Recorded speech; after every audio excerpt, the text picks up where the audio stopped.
Hello students, आज हम कुछ नेम रिएक्शन पढ़ेंगे।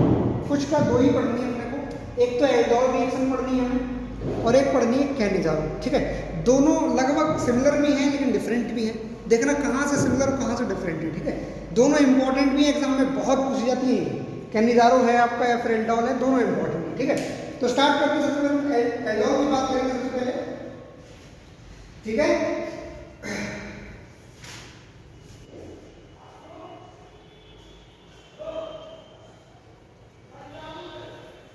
ठीक है, सबसे पहले हम एल्डोल शुरू करते हैं। एल्डोल रिएक्शन, एल्डोल कंडेंसेशन के नाम से जानी जाती है। ये कंडेंसेशन, इसमें होता क्या है पहले उसकी बात करते हैं। ठीक है, यहां पर पहले में रिएक्शन करके दिखाया था CH3 CHO, यानी ये एल्डिहाइड है। इसके दो मॉलिक्यूल लेने हैं अपने को, एक एल्डिहाइड के, और इसकी रिएक्शन NaOH की प्रेजेंस में करा देंगे। ठीक है, तो क्या बनेगा ये हमको जानना है। ठीक है, तो इसकी हम मैकेनिज्म स्टार्ट करते हैं। इसकी हम मैकेनिज्म पढ़ेंगे तभी हमें समझ में आ जाएगा क्या बनेगा। ठीक है, तो देखिए मैकेनिज्म की अगर हम शुरुआत करें इसकी मैकेनिज्म, तो जो ये दो मॉलिक्यूल हैं, पहले मैं एक मॉलिक्यूल ले लेता हूं, CH और ये H, यहां पर C डबल बॉन्ड O और ये H। ये एल्डिहाइड जो था इसका एक मॉलिक्यूल हमने ओपन करके लिख लिया। देखो ध्यान से, ये जो एल्डिहाइड था इसको हमने ओपन करके लिखा, कुछ नहीं किया। लेकिन ये ध्यान रखना दो मॉलिक्यूल लिए हमने इसमें, लेकिन अभी हमने एक ही की बात कर रहे हैं। ठीक है, इस एक मॉलिक्यूल की रिएक्शन अगर हम NaOH से करा दें, ये प्लस और ये माइनस जनरेट हो जाएगा, तो बताइए आपको NaOH मिल जाता है। तो जो ये OH माइनस है, खुद देखो ये जो OH माइनस है ये न्यूक्लियोफाइल है कि नहीं? न्यूक्लियोफाइल क्या होता है? Electronically rich species is known as nucleophile, है ना। तो जो ये न्यूक्लियोफाइल है, जब ये अटैक करने जा रहा होगा तो उसको एक तो यहाँ पे ये अटैक कर सकता था, है ना, या तो ये यहाँ पे अटैक कर दे या फिर ये यहाँ। इसके पास दो सेंटर है, या तो ये यहाँ अटैक कर दे या फिर ये H पे, है ना। तो इस बार एल्डोल में हम यहाँ पर इसकी रिएक्शन करवाते हैं एक H पे, और ये वाला बॉन्ड जो है यहाँ से हो जाएगा।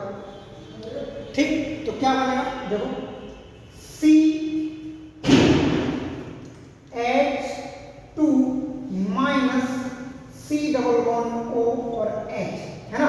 सवाल ये है कि अगर हम इस कार्बन कंपाउंड को ध्यान से देखें तो इस पे नेगेटिव डेल और यहाँ डेल पॉजिटिव चार्ज। इस OH को इस पॉजिटिव पे अटैक करना चाहिए था, इस OH को इस पॉजिटिव चार्ज पे अटैक करना चाहिए था, है ना। लेकिन ये वाला जो H है, तीनों H में से कोई सा भी H मान लो, ये एसिडिक हाइड्रोजन है, एसिडिक H है, एसिडिक नेचर का है। तो ये OH जो है यहीं पर अटैक कर देगा और ये वाला बॉन्ड यहाँ शिफ्ट कर देगा। जैसे ये वाला बॉन्ड यहाँ शिफ्ट हुआ तो इस वाले कार्बन को नेगेटिव चार्ज आ जाएगा। देखो मैंने लिख दिया CH2 CH2, है ना। ये बात समझ में आ गई। ये आपका स्टेप हो गया फर्स्ट, ये आपकी फर्स्ट स्टेप थी, है ना, फर्स्ट स्टेप। अब सेकंड स्टेप में आइए आप, यहाँ पर ये आपकी फर्स्ट स्टेप थी। सेकंड स्टेप में अगर आप आओगे तो CH2 CH, आपने पहले स्टेप में ये तो बनाया था। अभी हमारे पास एक मॉलिक्यूल और खाली पड़ा हुआ इसका, हमने एक ही एल्डिहाइड यूज किया, एक एल्डिहाइड और पड़ा हमारे पास। देखो CH3 C double bond O और ये H। इस बार तो ये नेगेटिव चार्ज है, ये यहाँ अटैक करेगा और ये वाला बॉन्ड यहाँ से करेगा। ठीक है, ध्यान से देखना।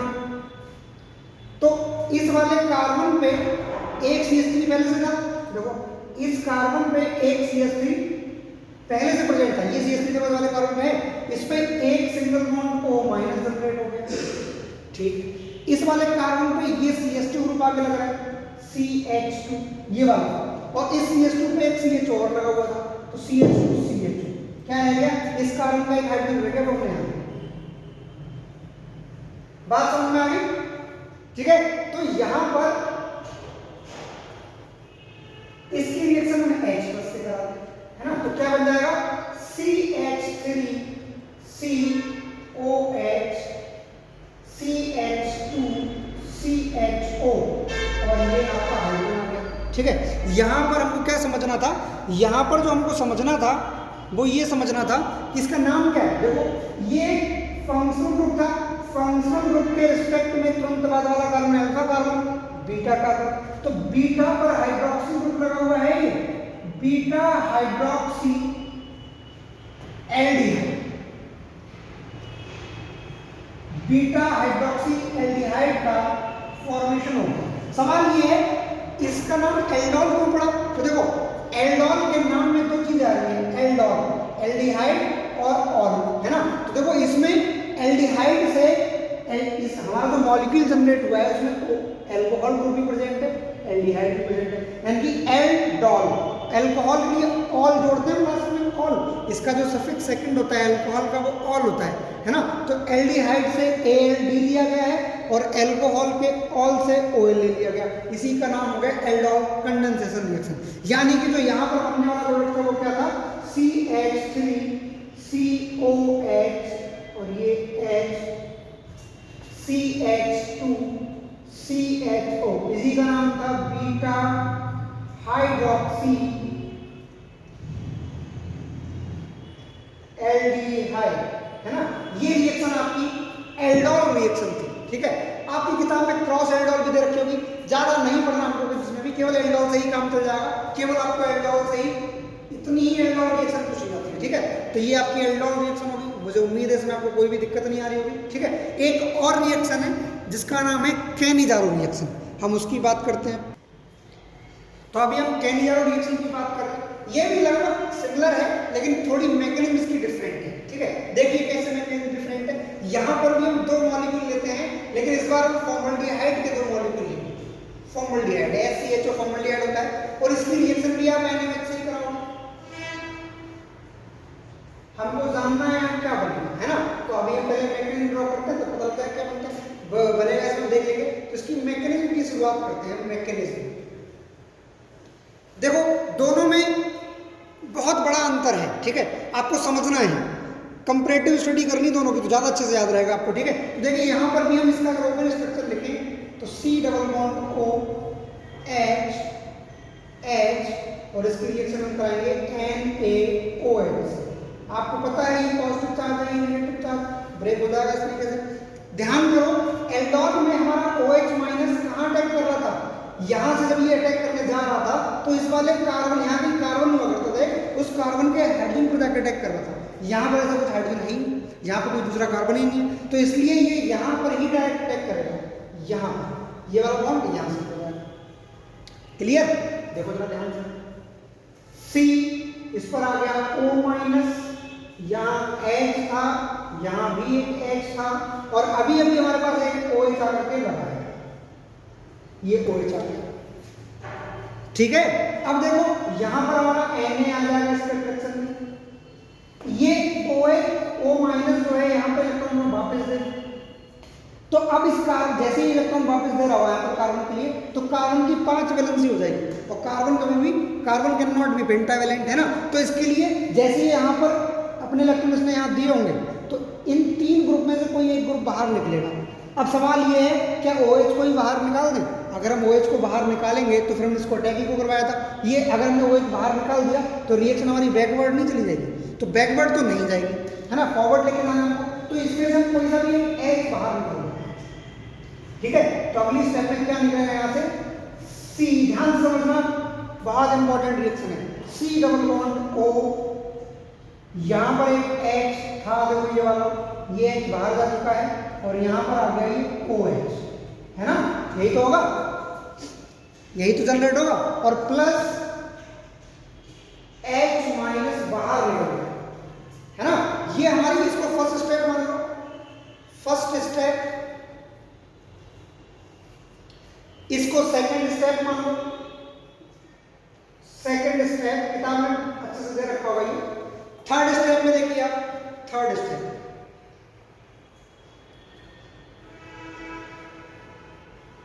इसमें देखो क्या होगा, हमारे पास जो न्यूक्लियोफाइल था, अपना काम न्यूक्लियोफाइल, क्योंकि हमने 2 मॉलिक्यूल लिए थे, एक ही मॉलिक्यूल तो यूज किया है, न्यूक्लियोफाइल जनरेट कर लिया, इसका दूसरा मॉलिक्यूल ले रखा हमने क्या, H C double bond O H और यहाँ से H माइनस निकला भी वो यहाँ पर जाकर के अटैक करेगा, ये वाला फिर से यहाँ से, तो देखो क्या बन जाएगा H C O माइनस, एक H इस पे 2 H तो पहले से थे, देखो 1 और 2, एक H भी आकर इस पे और बात समझ में आ गई? ये जनरेट हो जाएगा, ठीक है, और यहाँ पर हमारा आ जाएगा फिर। अब देखो ये चीज जो ये हमारा जनरेट हुआ ये, और इधर ये हमारा एसिड था, formic acid. Formic acid, acid जितने भी हों वो H प्लस डोनेट करने के लिए जाने जाते हैं। तो वहां जो एसिड फॉर्मिक एसिड है वो अपना H डोनेट कर रहा होगा, और ये जो इसको H की जरूरत है, वहां से H आ जाएगा। तो यानी कि मैं अगली स्टेप में क्या करूँ, थर्ड स्टेप में और लेके जाऊँ इसको, फोर्थ स्टेप हो जाएगी ये, फोर्थ स्टेप है ना। फोर्थ स्टेप में अगर आप देखोगे तो इसमें क्या होगा, HC double bond O OH, और इसकी रिएक्शन आप किससे कराओगे, इसको अगर मैं CH3 और O माइनस में लिख सकता था, ये O माइनस पे H पे अटैक करेगा, ये वाला हो गया, ठीक है। तो देखो क्या होगा, HC डबल बॉन्ड O और O माइनस, है ना, ठीक है।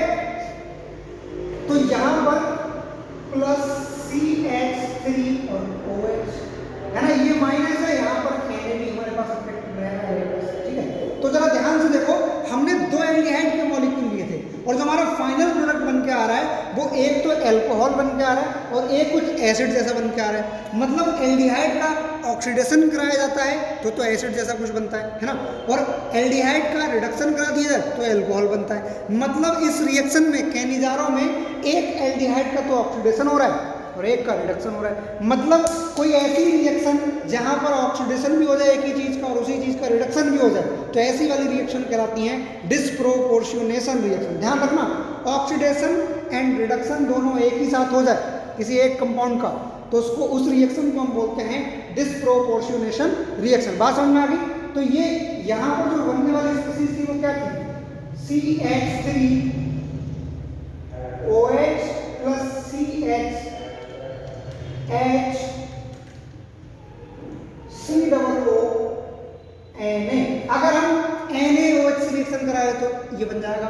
हो सकता है इसकी जगह पे आप KOH यूज किए हो, है ना, आप जिस किताब से पढ़ रहे हो सकता है वहां पे KOH का यूज किया गया हो, तो KOH बिल्कुल सेम है भाई, बस वहां पर C double O K plus हो जाएगा वहां पर, बस ये है, ठीक है। तो ये आपकी कैनिजारो टाइप रिएक्शन होगी, है ना, कोई दिक्कत नहीं आ रही है। मैं KOH एक ही बात होती है, लेकिन KOH से आपको किताब में ज्यादा लिखी हुई मिलेगी, ठीक है। तो एक ही बात है, इसलिए मैंने बदल के कराई थी, ठीक है। तो ये आपकी कैनिजारो भी होगी, ओके। तो ये रिएक्शन आपकी कंप्लीट होती है।